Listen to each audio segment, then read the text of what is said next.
कोन थी मां क्या छदे देस बटे दी त खबर पएसी बटे दी छड्यो सत छा तो चवी बटे दी छड्यो सत छा तो चवी बटे दी छड्यो सत छा तो चवी बटे दी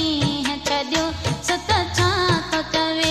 थोड़ी चोट लगे सत खबर पवे थोड़ी चोट लगे सत खबर पवे बेदर्द दुनिया दे माणने खा बेदर्द दुनिया दे माणने खा थोरो दर्द मिले सत खबर पवे थोरो दर्द मिले सत खबर पवे बटे दी छड्यो सत छा तो चवे बटे दी छड्यो सत छा तो चवे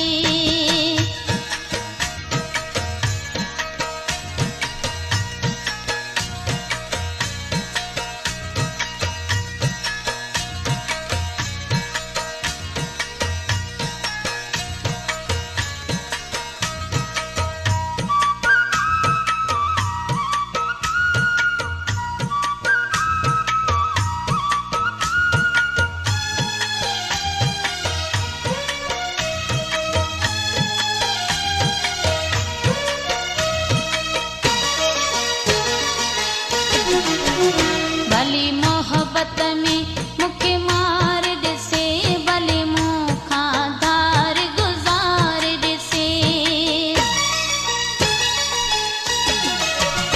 भली मोहब्बत में मुखे मार दिसे भले मुखा धार गुजार दिसे छॾे मूंखे वञी जैसा प्यार कंदो छॾे मूंखे वञी जैसा प्यार कंदो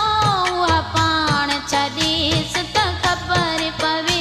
उहा पाण छॾीस त खबर पवे बटे दी छड्यो सत छा तो चवे बटे दी छड्यो सत छा तो चवे थोड़ी चोट लगे सत खबर पवे थोड़ी चोट लगे सत खबर पवे बटे दी छड्यो सत छा तो चवे बटे दी छड्यो सत छा तो चवे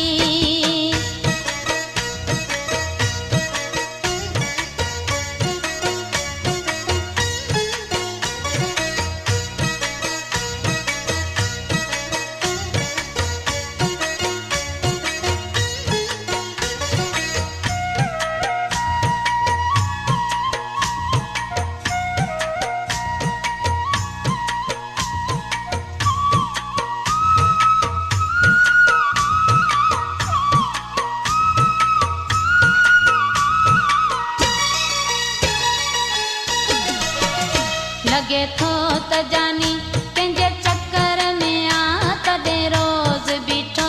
उन शहर में आ लगे थो त जानी कंहिंजे चक्कर में आ तॾहिं रोज़ बीठो उन शहर में आ जीअं मूं हुन जो हर हुकुम मञो जीअं मूं हुन जो हर हुकुम मञो ईअं केर मञेसि त खबर पवे ईअं केर मञेसि त खबर पवे बटे दी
अची चरियो थियो आ खुदा जो बंदो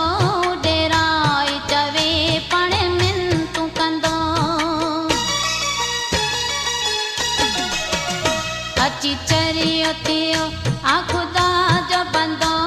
डेराई चवे पाणे मिनतूं कंदो के मोड़ ते मन अली मोहम्मद जी के मोड़ ते मन अली मोहम्मद जी वरी याद अचे सत खबर पवे वरी याद अचे सत खबर पवे बटे ॾींहं छॾियो सत छा तो चवे बटे ॾींहं छॾियो सत छा तो चवे